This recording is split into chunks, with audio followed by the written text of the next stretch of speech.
naza kosala mwa mise au point na ngai na ndenge na ngai par rapport à masolo ezobetama ya incident stade de martyr. Naye kopesa point de vue na ngai lecture na ngai hein. Bochama va jamais belé parce que va te belé bazo signaler la vidéo. Dans chaque fois que je fais une vidéo, il y a un groupe de Congolais bazo signaler quand on a un motif pénate bazo signaler la vidéo na ngai. D'abord il y a liboso nazala ki na stade. Na komi na stade autour il y a midi. Na kota ki ba midi 30 parce qu'effectivement na porte ba jeune ba ki belé. Lokola oui que stade des au Kangama, ba entraîneur tous au Kangama toche ba tol pour na kobungisa ba jeu de la francophonie. Donc accès dans stade des cas facile par pont Kasavubu, par Willery ou bien par Wangata. Donc par 1 2 3 est impossible parce que barricade des alliés na misala oyo gouvernement zo sala pour na jeu de la francophonie. Mais il n'a pas sa point de vue par rapport à Maloba, ya vice-premier ministre Nabiso, ministre de l'Intérieur, membre du gouvernement Nabiso.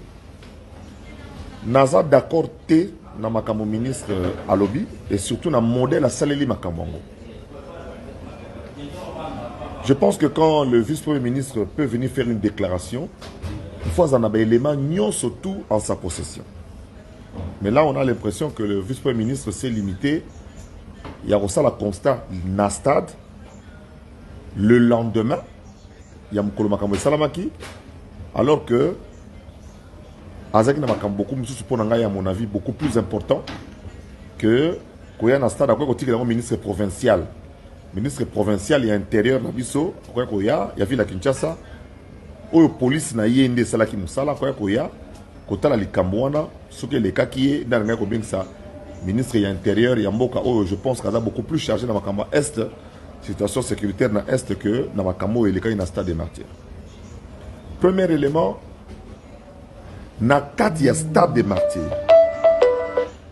Dans il y a stade des martyrs, tout ça qui est à peu près, allez, j'estime à peu près 120 000 places.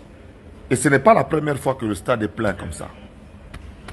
Dans 120 000 places, le long Kinshasa, il y avait au moins 100 000 smartphones, Android, où ils ont filmé. Natikali komo nate, place na vanda na tribune d'honneur, incident moko salami na kata stade. Que muta kwei, to muta saliboy, natikali komo na ngote. Baleki na biso, ba na biso kande ba sala ka soki match ezali, ba lukara ba uta koto ba ke de koto yo, ba traverser lem so kota rappeler sur la tribune d'honneur. Wana na mona ki na misu na ngai. Je parle en tant que témoin au Nazalaki. Mais na kati ya stade et Bembe, eza na kati ya stade de martyrs, batuna ba téléphone. En tout cas, sauf preuve à l'appui, na rolobake non, awa boye, yango na gradin tel, muta kweyaki, muta kufaki pendant le spectacle, pendant que l'artiste était là. En tout cas, image wana muta relaxanga wazati. S'il y a eu des incidents dehors, encore que bateau bozo la sabiso bazako animé bango, bazako koufate. Quand on dit qu'il y a 11 morts, il faut l'accepter 11 bibembet.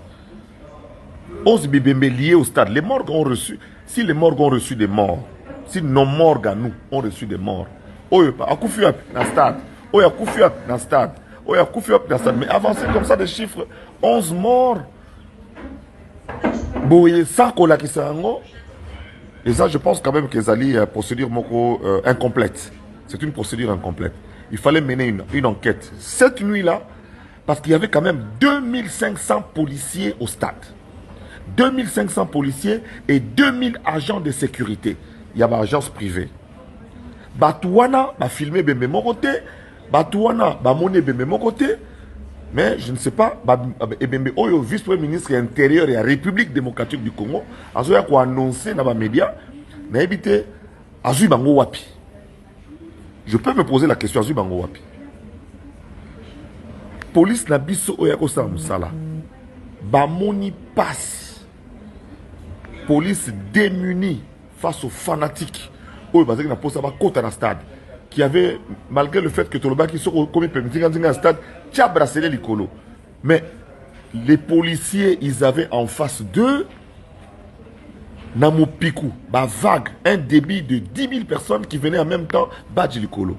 Liboso ya stade des martyrs, na côté à Willery notamment, par où moi je suis entré. Bamvula oyo qui la veille, ya lundi na mercredi. Etiki ba flak wana donc ngai moko na kota sapatu na kati ya mai, ketch na kati ya mai pour moyen zate parce que les policiers voulaient me faire entrer en priorité. Donc pour Nangaï, la responsabilité, c'est vrai que l'organisateur doit donner son point de vue, mais l'organisateur a fait des réunions avec la police, l'organisateur a fait la réunion avec les bateaux d'instruments, l'organisateur a fait les réunions avec le stade, et Bata Stade Bazalaki permanent, et même ici je me souviens que AGA Stade a le que Batouba a plus de 6000 thés na pelouse, malgré tout même qui protège gazon. Et c'est ça qui a été respecté. Donc, ceux qui m'ont accoué 5 copes libanda, bazo réchauffé, azé bembete. Donc, on y était que jour wana, dans la ville de Kinshasa, il peut y avoir eu des morts. Dans la ville de Kinshasa. Mais tu n'as pas l'acception que Ebembo est au stade. Ebembo est au stade. Tu sais comme tu as l'acception en Gazate? Tu as l'acception en Gazate? Donc, concert et bétamaki qui toko, dans le bac dans le deux, moi, on a bar l'icolo. Format et le stade échangé, format na modèle et le stade échangé. Donc, et comme il est là sur le stade, il faut un format ou bien plus. Parce que bar moi on a franchir dans le stade de Martyrs, moi on a biso on a l'équipe on a fallu à l'acception que les alakabongo na bamboka nyonso. Chacun doit prendre sa responsabilité. Naza dignitaire à la République, naza député honoraire, bah faille au par exemple la police na biso na ko lo bango awa na télévision te. Nako le bango na direct côté. Nako le bango te. Bah faille parce qu'il y a eu des failles. Surtout dans Robima. Il y a eu des failles surtout dans Robima. Mais je ne peux pas dire ça ici, sinon c'est irresponsable.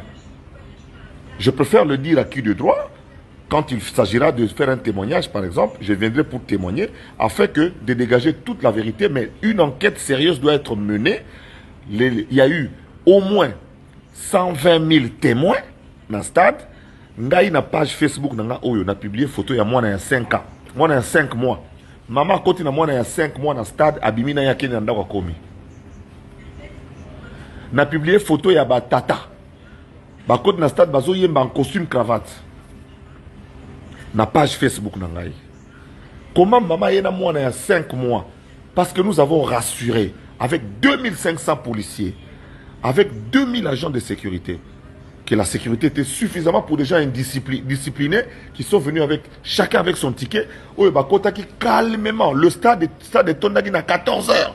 14h, 14h, 80 000 places et Tondaki à 14h. 80 000 places.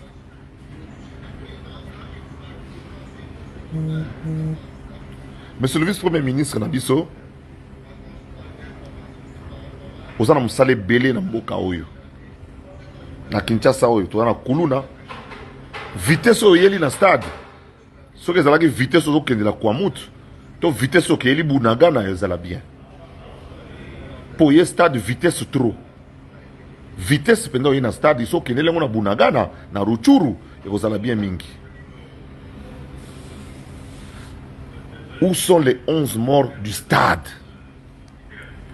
Kinshasa na morga wa boya biso ya Kinshasa toyebi ndenge population na biso démunie beaucoup fait les mutu beaucoup botiki hôpital l'état akunda hôtel de ville depuis maman nzuzu ya mbombo bakunda bibembe à l'état mais koluka bibembe ya ko fonder nde tozo boya donc enquête za wapi